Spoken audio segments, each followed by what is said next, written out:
हिंदू मुसलमान, यहाँ पर मंदिर था, यहाँ पर मस्जिद थी। हिंदू मान्यताएं ऐसी है, मुस्लिम मान्यताएं वैसी है। हमेशा हिंदू मुसलमान में बहस होती है, हिंदू मुसलमानों में दंगे होते हैं। साथियों, आज इस बहस और दंगे का सच जानने की कोशिश करेंगे। नमस्कार साथियों, हमारे चैनल के और एक वीडियो में आप सबका स्वागत है।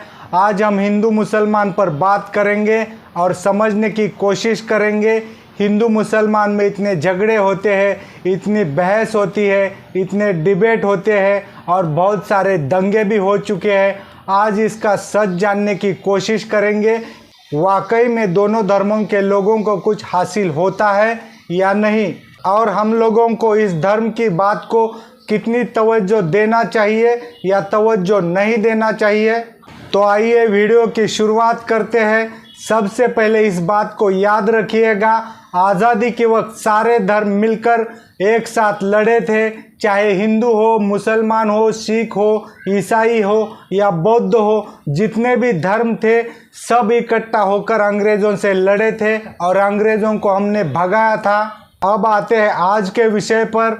यहाँ पर इस बात को समझिएगा, हमारे संविधान में सारे धर्मों को इक्वलिटी दी है। सारे धर्मों के लोगों को नागरिकता के हैसियत से समान अधिकार प्रदान किए गए हैं।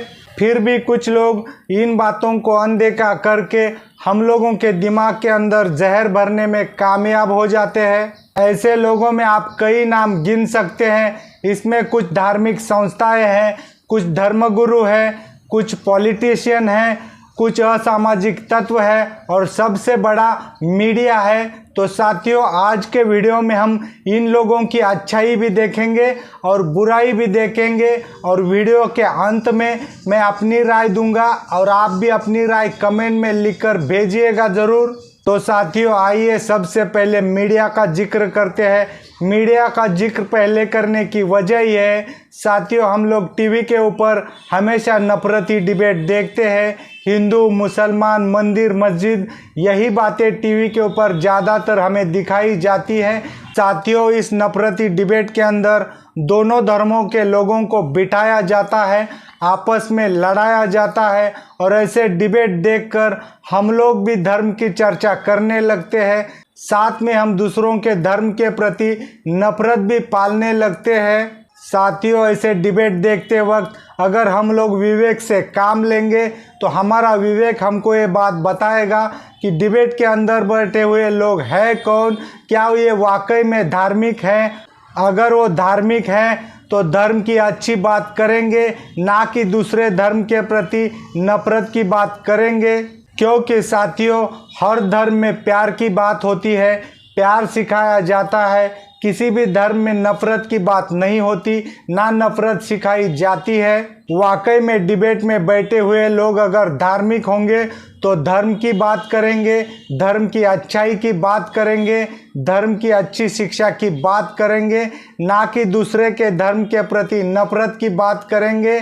और अगर ऐसे होता है तो वो डिबेट भी बहुत खूबसूरत होंगे। अगर इस तरह से डिबेट में सिर्फ अच्छाई की बातें होंगी, नफरत की बातें नहीं होगी, तो देश का हर नागरिक किसी भी धर्म का हो अच्छाई स्वीकारेगा। क्योंकि अच्छाई स्वीकारने से देश का, नागरिक का, हर धर्म का अच्छा ही होगा। तो साथियों, अब चलते हैं दूसरी बात पर। अब बात करेंगे धार्मिक गुरु और धार्मिक संस्थाएं। साथियों, बहुत सारे धार्मिक गुरु और धार्मिक संस्थाएं अच्छी भी होती है, बहुत सारे धार्मिक गुरु और धार्मिक संस्थाएं नफरती भी होती हैं। सबसे पहले अच्छी धार्मिक संस्थाएं और धर्मगुरु की बात करते हैं। साथियों, अच्छी धार्मिक संस्थाएं अपने धर्म का प्रचार और प्रसार करते हैं, धर्म की शिक्षा देते हैं, बहुत सारे गरीबों में कपड़े, खाना, दवाइयाँ तक बांट देते हैं, स्कूलों में, कॉलेजों में जाकर गरीबों के बच्चों की मदद तक कर देते हैं। इतने अच्छे धार्मिक संस्थाएं और धर्मगुरु भी होते हैं। वाकई में साथियों, ऐसे धार्मिक संस्थाएं और धर्मगुरु के ऊपर हम सबको गर्व होता है और गर्व होना भी चाहिए, क्योंकि ये बहुत सारे देश के लिए अच्छे काम करते हैं। लेकिन साथियों, दुख की बात यह है, इन लोगों को मीडिया में जगह नहीं मिलती, इन लोगों को मीडिया में कवरेज नहीं मिलता, इनकी अच्छी बातें हम लोगों के सामने दिखाई नहीं जाती या बहुत कम दिखाई जाती है। साथियों, अब चलते हैं नफरती धार्मिक संस्थाएं और धर्मगुरु के ऊपर। साथियों, ये लोग सिर्फ नफरत फैलाने का काम करते हैं और यहाँ मज़े की बात यह है, इन लोगों को मीडिया में बहुत कवरेज मिल जाती है। ये लोग भी प्रोपेगेंडा के तहत नफरती बातों को फैलाते हैं। लेकिन साथियों, यहाँ मेरे मन में सवाल उठता है, वाकई में ये लोग धार्मिक होते हैं या धार्मिक नहीं होते हैं? इस सवाल का जवाब मैं आपके ऊपर छोड़ता हूँ, आप कमेंट में लिखकर भेजिएगा ज़रूर। साथियों, अब चलते हैं तीसरे मुद्दे के ऊपर। अब बात करते हैं पॉलिटिशियन के ऊपर। साथियों, यहाँ सारे पॉलिटिशियन बुरे नहीं होते हैं, बहुत सारे अच्छे भी पॉलिटिशियन होते हैं। इस बात को आप ऐसे समझिएगा, जब भारत 150 साल की गुलामी के बाद आज़ाद हुआ था, तब भारत देश का बजट 2000 करोड़ से भी कम था। ऐसे में हमारे कुछ पॉलिटिशियन और कुछ नेताओं ने भारत को दोबारा खड़ा किया है। भारत की नई शुरुआत करके भारत को दुनिया के रेस में बहुत आगे लेकर चले आए हैं और उन नेताओं को जनता ने भी बखूबी साथ दिया है। ऐसी ही एकजुट जनता और शानदार नेताओं ने भारत को इकट्ठा करके बहुत आगे लेकर आए हैं। साथियों, अब बात करते हैं नफरती पॉलिटिशियन के ऊपर।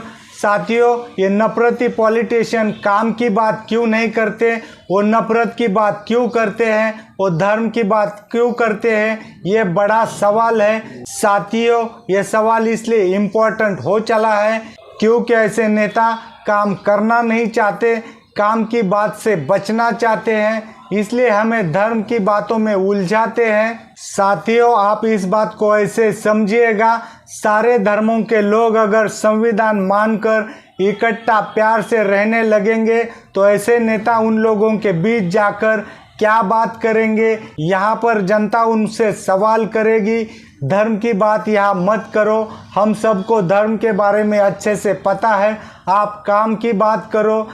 ऐसे में ये पॉलिटिशियन बहुत मजबूर हो जाएंगे, इनको काम की बात करनी पड़ेगी, जैसे कि बेरोजगारी, महंगाई, शिक्षा व्यवस्था, अस्पताल, सीमा सुरक्षा, रुपए की कीमत। ऐसे में ये नफरती नेता या पॉलिटिशियन बहुत मजबूर हो जाएंगे क्योंकि धर्म की बात नहीं कर पाएंगे और उनको इस बात का डर रहेगा, अगर हमने काम की बात नहीं की तो जनता हमें घर वापस भेज देगी।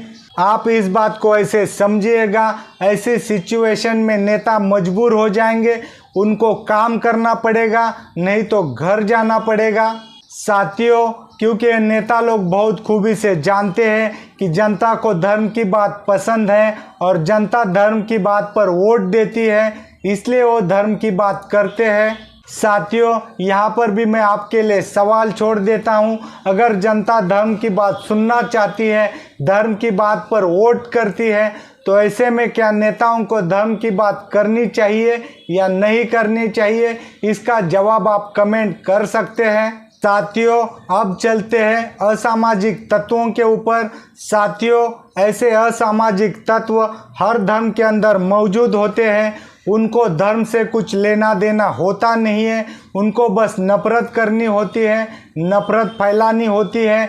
अब बात करते हैं अच्छे लोग और असामाजिक तत्वों के बारे में। साथियों, ऐसे असामाजिक तत्व हर धर्म में, हर जात में होते हैं, इन लोगों को जात और धर्म से कुछ लेना देना होता नहीं है, इनको सिर्फ नफरत की बात करनी होती है। साथियों, सबसे पहले अच्छे लोगों की बात करते हैं, क्योंकि साथियों, बॉर्डर के ऊपर जब एक सैनिक खड़ा होता है, वो किसी भी धर्म का, किसी भी जात का हो, जब गोली खाने का वक्त आता है तो पीछे नहीं हटता, जब दुश्मन को धूल चटाने का वक्त आता है तब भी वो पीछे नहीं हटता। इस बात को आप ऐसे भी समझ सकते हैं, सड़क पे अगर कोई गिर जाए तो कोई धर्म नहीं पूछता, वैसे ही हॉस्पिटल में दवा देते वक्त, स्कूलों में शिक्षा देते वक्त अच्छे लोग कभी धर्म नहीं पूछते हैं।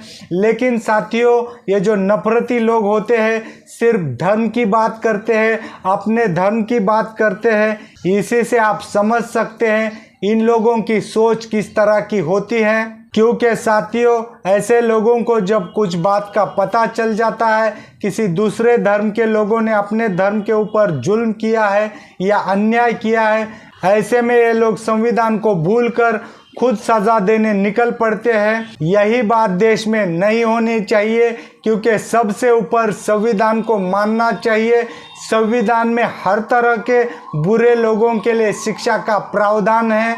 लेकिन साथियों, यहाँ पर भी मीडिया में उनको कवरेज मिल जाती है, इससे ऐसे नफरती लोग भी स्टार तक बन जाते हैं, उनके फॉलोअर्स बढ़ जाते हैं। तो साथियों, यहाँ पर भी मैं आपके लिए एक सवाल छोड़ता हूँ, क्या ऐसे लोगों की बात सुनकर धर्म के बहकाव में आकर हमें भी उनका साथ देना चाहिए या नहीं देना चाहिए? इसका जवाब आप कमेंट कर सकते हैं। साथियों, वीडियो के अंत में मेरी राय ये है, भारत एक दुनिया में खूबसूरत देश है। यहाँ पर रहने वाले हर धर्म के लोग भारत के नागरिक हैं, तो सब लोगों को इकट्ठा होकर देश की तरक्की में अपना योगदान देना चाहिए। उम्मीद करता हूँ आपको वीडियो अच्छा लगा होगा, और अगर आप मुझे फेसबुक, इंस्टाग्राम या यूट्यूब जहाँ पर भी देख रहे हैं, जुड़े रहिए, सब्सक्राइब कीजिए। आज के लिए बस इतना ही। नमस्कार, जय हिंद।